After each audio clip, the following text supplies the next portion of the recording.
नमस्कार, हमारे खास स्पेशल रिपोर्ट में आपका स्वागत है। मैं हूं मनोज मानस और आज हम सबसे पहले बात करेंगे सीएम योगी के गोरखपुर दौरे की, जहां उन्होंने युग पुरुष ब्रह्मलीन महंत दिग्विजयनाथ की 56वीं और राष्ट्र संत ब्रह्मलीन महंत अवैधनाथ की 11वीं पुण्यतिथि के उपलक्ष्य में आयोजित साप्ताहिक श्रद्धांजलि समारोह में शिरकत की।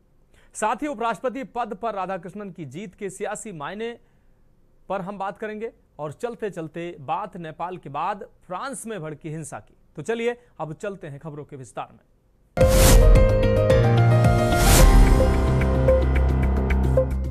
तो स्पेशल रिपोर्ट में पहली अहम रिपोर्ट का रुख कर लेते हैं।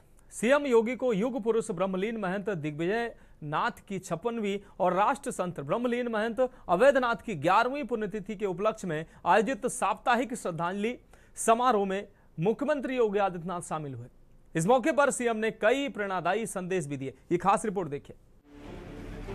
गोरक्ष पीठाधीश्वर व मुख्यमंत्री योगी आदित्यनाथ ने कहा कि मनुष्य ईश्वर की सर्वश्रेष्ठ कृति है। अगर कोई मनुष्य अयोग्य है तो मानकर चलिए उसे योग्य योजक नहीं मिला। योग्य गुरु मिलने पर मनुष्य अयोग्य हो ही नहीं सकता। इस संबंध में युग पुरुष ब्रह्मलीन महंत दिग्विजयनाथ जी महाराज और राष्ट्र संत ब्रह्मलीन महंत अवैधनाथ की सर्व स्वीकार्य प्रतिष्ठा सुयोग्य योजक की है। सीएम योगी ने कहा कि ऐसा कोई अक्षर नहीं है जिसमें मंत्र बनने का सामर्थ्य ना हो और ऐसी कोई वनस्पति नहीं है जिसमें औषधीय गुण ना हो। ऐसे ही कोई व्यक्ति अयोग्य नहीं होता। जरूरत होती है व्यक्ति की योग्यता को पहचान कर उसे सही दिशा देने वाले गुरु की। गोरखपीठ के ब्रह्मलीन महंत द्रव्य ने सदैव योजक की भूमिका का निर्वहन कर समाज और राष्ट्र को दिशा दिखाई। पूर्ववर्ती दोनों पीठाधीश्वरों युग पुरुष ब्रह्मलीन महंत दिग्विजयनाथ जी महाराज और राष्ट्र संत ब्रह्मलीन महंत अवैधनाथ जी महाराज का पूरा जीवन देश और धर्म के लिए समर्पित था।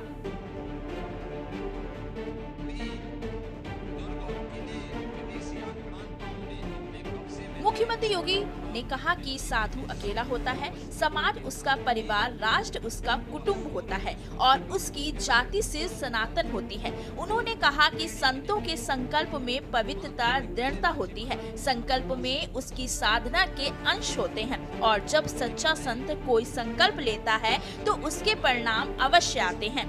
कहा कि ब्रह्मलीन महंत दिग्विजयनाथ और ब्रह्मलीन महंत अवैधनाथ ऐसे ही संकल्पों वाले संत थे। अयोध्या के श्री राम मंदिर निर्माण के उनके संकल्प और संकल्प के प्रति किए गए संघर्ष का परिणाम आज पूरी दुनिया के सामने है। हमारे ऋषि परंपरा ने, भारत की ऋषि परंपरा ने, भारत के संतों की परंपरा ने उसी योजक के रूप में समाज की भूमिका का, अपनी सामाजिक और आध्यात्मिक भूमिका का निर्वहन किया। याद करिए महंत दिग्विजयनाथ जी महाराज, उनका जन्म मेवाड़ के उस इतिहास प्रसिद्ध कुल परंपरा में हुआ जिसने कभी विदेशी ताकतों के सामने कोई समर्पण नहीं किया। वे जूझते रहे, लड़ते रहे और अंततः किसी कालखंड में मेवाड़ से जुड़े हुए जितने भी दुर्ग और किले विदेशी आक्रांताओं ने अपने कब्जे में लिए थे, महाराणा प्रताप ने अपने जीते जी सबको वापस ला करके भारत की हिंदुआ सूर्य की उस पताका को फिर से अनंत काल तक आने वाली पीढ़ी के लिए एक नई प्रेरणा दी। महंत दिग्विजयनाथ जी महाराज उस परंपरा से गोरखपीठ में आए थे।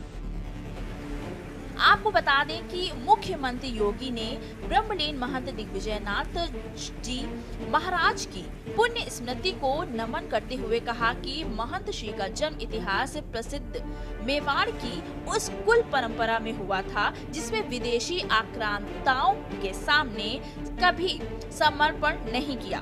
वह हिंदुआ सूर्य महाराणा प्रताप की परंपरा से गोरखपुर आए। उनका जीवन सिर्फ आध्यात्मिक उन्नयन तक सीमित नहीं रहा, बल्कि उन्होंने धर्म के अभ्युदय के साथ समाज और राष्ट्र के हित में सांसारिक उत्कर्ष को भी शिक्षा और सेवा के माध्यम से आम जन के लिए महत्व दिया।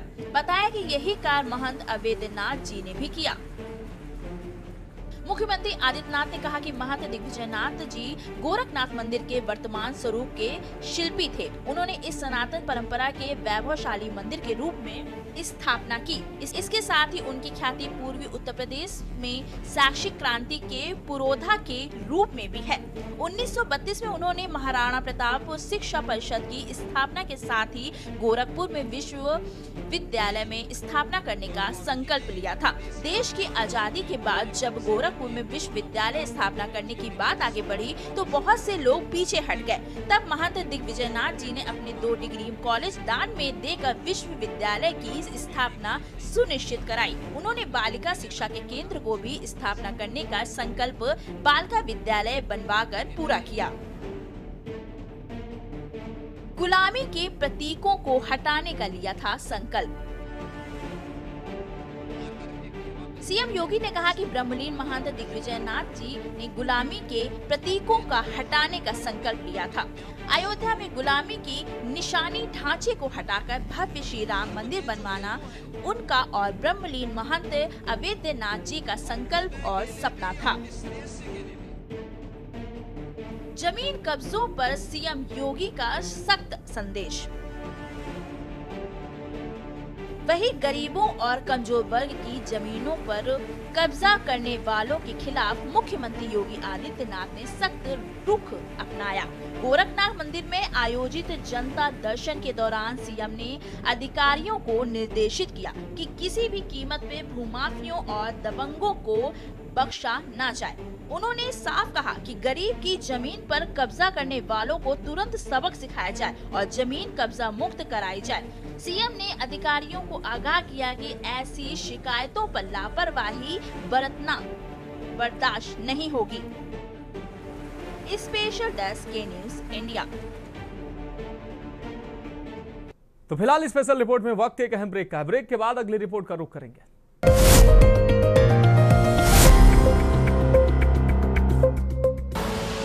आप देख रहे हैं के न्यूज, खबरों का। तो स्पेशल रिपोर्ट में अब बात अगली रिपोर्ट की करते हैं। उपराष्ट्रपति चुनाव में सीपी राधाकृष्णन ने बी सुदर्शन रेड्डी को 152 वोटों के अंतर से मात दी है। ऐसे में सवाल उठता है कि क्या राधाकृष्णन की जीत 2022 में जीते जगदीप धनखड़ से कैसे अलग है और इस बार की जीत के सियासी मायने क्या हैं? इस खास रिपोर्ट में देखिए। कौन है सीपी राधाकृष्णन? सीपी राधाकृष्णन का पूरा नाम चंद्रपुरम पोन्नुस्वामी राधाकृष्णन है। 20 अक्टूबर 1957 में तमिलनाडु के तिरुपुर में जन्म हुआ। राजनीतिक करियर की झलक। 1974 में जनसंघ की राज्य कार्यकारिणी में शामिल हुए। 1996 में तमिलनाडु भाजपा के सचिव बने। 1998 और 1999 में कोयम्बटूर से लोकसभा सांसद बने। 2004 से 2007 में तमिलनाडु से भाजपा अध्यक्ष रहे। साल 2016 से 2020 में कॉयर बोर्ड अध्यक्ष रहे। 2020 से 2022 में केरल भाजपा प्रभारी रहे। तेलंगाना की राज्यपाल और पुडुचेरी के उपराज्यपाल रहे। कपड़ा समिति के अध्यक्ष रहे। पीएसयू और वित्त समिति के सदस्य रहे। स्टॉक एक्सचेंज घोटाले की जांच समिति के सदस्य रहे। 2004 में यूएनजीए में भारत का प्रतिनिधित्व किया। ताइवान जाने वाले पहले संसदीय प्रतिनिधि मंडल के सदस्य बने। 93 दिन 19,000 किलोमीटर की रथ यात्रा। समान नागरिक संहिता, आतंकवाद उन्मूलन, नदी जोड़ो अभियान चलाया। क्रॉस वोटिंग की अटकलें या सियासत। सीपी राधाकृष्णन देश के 15वें उपराष्ट्रपति बन गए हैं। बता दें कि एनडीए उम्मीदवार राधाकृष्णन ने इंडिया कैंडिडेट सुदर्शन रेड्डी को 152 वोटों के अंतर से हराया। मंगलवार को हुए मतदान में 788 में से 767 सांसदों ने वोट डाला। राधाकृष्णन को 452 वोट और सुदर्शन रेड्डी को 300 वोट मिले। 15 वोट अमान्य करार दिए गए। बता दें कि चुनाव में कम से कम 14 विपक्षी सांसदों के एनडीए के पक्ष में क्रॉस वोटिंग की अटकलें हैं। दरअसल एनडीए के पास 427 सांसद थे। वाईएसआर कांग्रेस के 11 सांसदों ने राधाकृष्णन को समर्थन दिया था। इन्हें जोड़कर 438 वोट ही बनते हैं, लेकिन राधाकृष्णन को 14 ज्यादा यानी 452 वोट मिले। भाजपा का दावा है कि विपक्षी दलों की तरफ से 15 क्रॉस वोटिंग हुई है और कुछ विपक्षी सांसदों ने जानबूझकर अमान्य वोट डाले। वोटिंग के बाद विपक्ष ने अपने सभी 315 सांसद एकजुट होने का दावा किया। हालांकि नतीजों में ऐसा नहीं दिखा। गौरतलब है कि राधाकृष्णन अटल बिहारी वाजपेयी के दौर में 2 बार कोयम्बटूर से सांसद बने। वे एक बार केंद्रीय मंत्री बनने के बेहद करीब थे, लेकिन एक जैसे नाम के कारण पार्टी प्रबंधकों से चूक गए और एक अन्य नेता पोन राधाकृष्णन को पद सौंप दिया गया। उपराष्ट्रपति चुनाव 2002 से 2022 तक के मुकाबले। 2002 भैरों सिंह शेखावत एनडीए ने सुशील शिंदे कांग्रेस को 149 वोट से हराया। 2007 हामिद अंसारी यूपीए ने नजमा हेपतुल्ला एनडीए को 233 वोटों से हराया। 2012 जसवंत सिंह से हामिद अंसारी 252 वोट से जीते। 2017 एनडीए के वेंकैया नायडू ने विपक्ष के गोपाल कृष्ण गांधी को 272 वोट से मात दी। 2022 धनखड़ ने अलवा को 346 वोट से हराया। उपराष्ट्रपति चुनाव सबसे बड़ी जीत किसकी? उपराष्ट्रपति पद के लिए 4 बार निर्विरोध चुनाव हुआ। 1952 और 1957 में डॉक्टर सर्वपल्ली राधाकृष्णन, 1989 में मोहम्मद हिदायतुल्लाह और 1987 में शंकर दयाल शर्मा निर्विरोध चुने गए। सबसे बड़ी जीत डॉक्टर के.आर. नारायणन की रही। 1992 में डॉक्टर के.आर. नारायण को 700 और काका जोगिंदर सिंह को सिर्फ 1 वोट मिला था। डॉक्टर राधाकृष्णन और डॉक्टर हामिद अंसारी ही ऐसे नेता थे जो 2 बार इस पद के लिए चुने गए।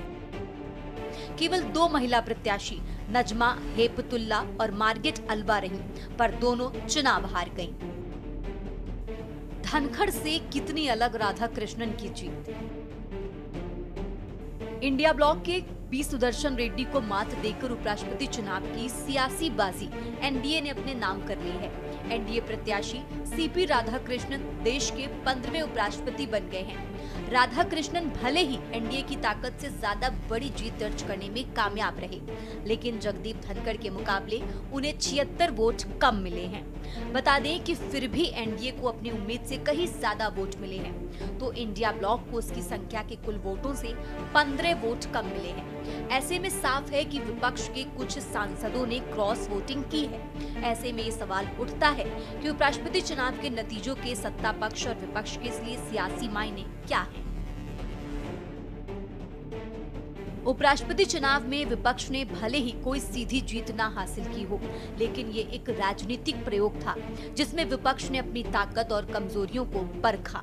यदि विपक्ष इस अनुभव से सबक लेकर आगामी चुनावों के लिए जमीनी और विचारात्मक रणनीति बनाए तो ये हार भी लंबे समय में राजनीतिक लाभ में बदल सकती है। उपराष्ट्रपति चुनाव विपक्ष ने क्या पाया? एकता की कोशिश, लोकतांत्रिक संदेश, भविष्य की रणनीति, विश्वसनीयता, समन्वय और जन समर्थन के संकेत। विपक्षी दलों ने मिलकर साझा उम्मीदवार खड़ा किया, जैसे कि 2022 में मार्गेट अलवा को, जिससे विपक्षी एकजुटता का संदेश देने की कोशिश हुई।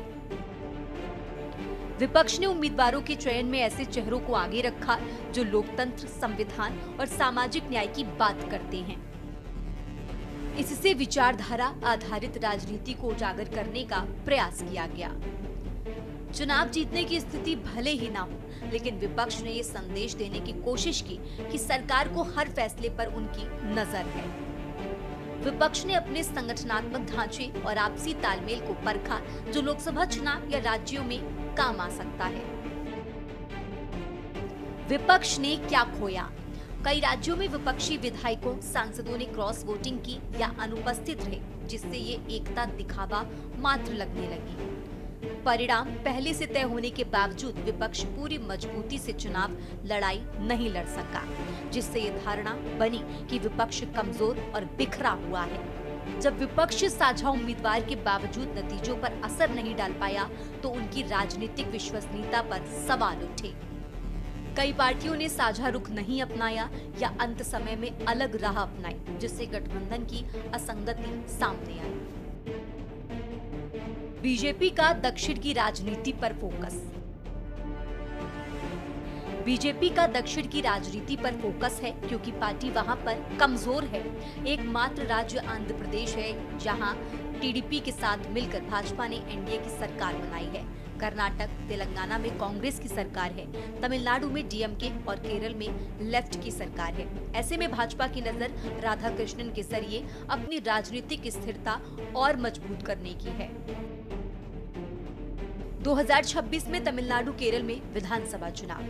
तमिलनाडु में इस बार भाजपा की नजर वोट शेयर बढ़ाने पर होगी। साल 2021 में 20 सीटों पर चुनाव लड़कर 4 सीटें जीती थी।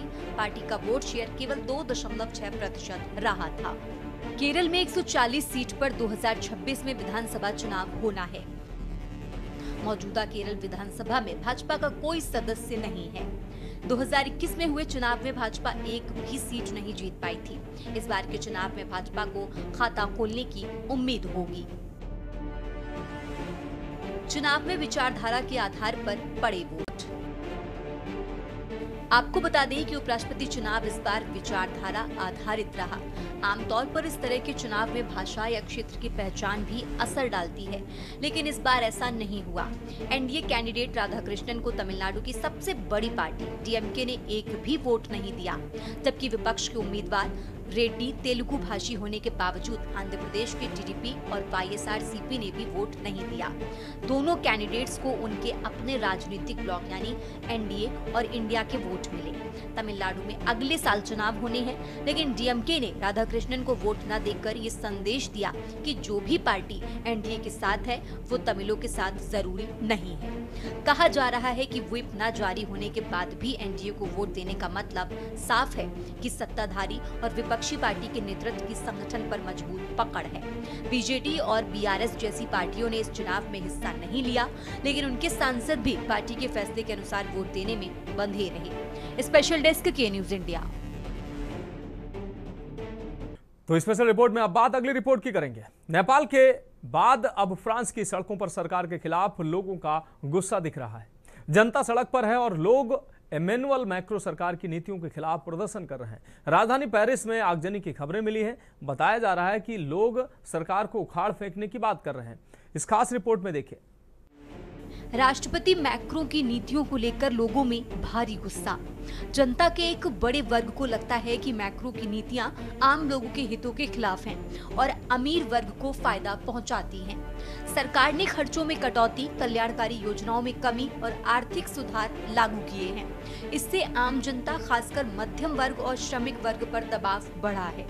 हाल ही में सेबास्टियन लेकोर्नू को प्रधानमंत्री बनाया गया। वो 2 साल से भी कम समय में 5वें प्रधानमंत्री हैं। इससे लोगों में अस्थिरता और असंतोष बढ़ गया है।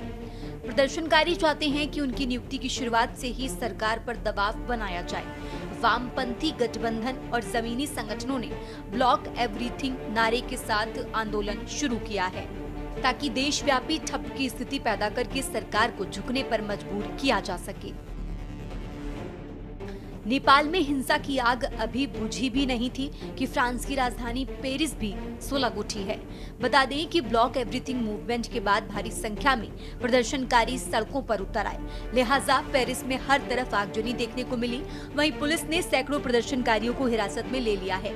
इस दौरान पेरिस में प्रदर्शनकारियों और पुलिस के बीच मुठभेड़ भी देखने को मिली।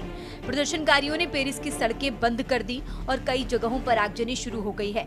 बता दें कि ये प्रदर्शन ऐसे समय में हो रहा है जब फ्रांस के नए प्रधानमंत्री सेबास्टियन लेकोर्नु अपना कार्यभार संभालने जा रहे हैं। एक दिन पहले फ्रांसवा बायरू ने अविश्वास प्रस्ताव पारित होने के बाद राष्ट्रपति इमैनुअल मैक्रो को अपना इस्तीफा सौंप दिया था। हालांकि ये पहली बार नहीं है जब पेरिस में इस तरह की हिंसा देखने को मिली है। 2022 में पेंशन में बदलाव को लेकर युवाओं का सरकार पर गुस्सा फूटा था। साल 2023 में भी प्रदर्शन के दौरान पुलिस की गोली से एक युवक की जान चली गई थी, जिसके बाद पेरिस में भयानक हिंसा भड़क गई थी।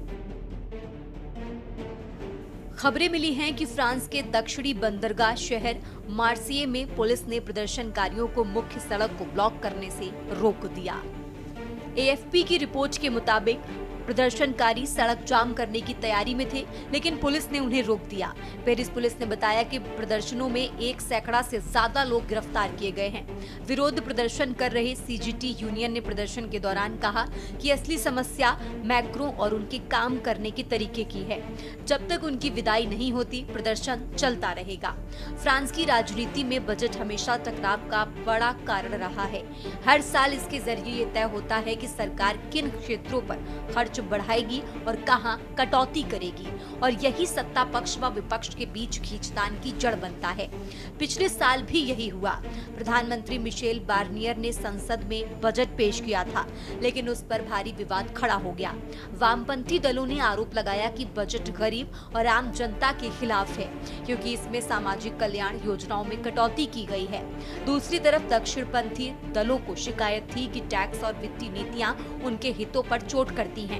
आमतौर पर एक दूसरे के धुर विरोधी ये दोनों खेमे इस बार सरकार के खिलाफ एकजुट हो गए हैं। उन्होंने संसद में अविश्वास प्रस्ताव लाकर कहा कि बार्नियर की सरकार अब भरोसे के लायक नहीं रही। दिसंबर में हुए मतदान में सरकार अल्पमत में आ गई और प्रस्ताव पास हो गया। इसके साथ ही बार्नियर की सरकार गिर गई और राष्ट्रपति को नया प्रधानमंत्री चुनना पड़ा। स्पेशल डेस्क के न्यूज इंडिया। तो स्पेशल रिपोर्ट में आज के लिए मेरे साथ इतना ही। मुझे दीजिए इजाजत और आप देखते रहे के न्यूज इंडिया।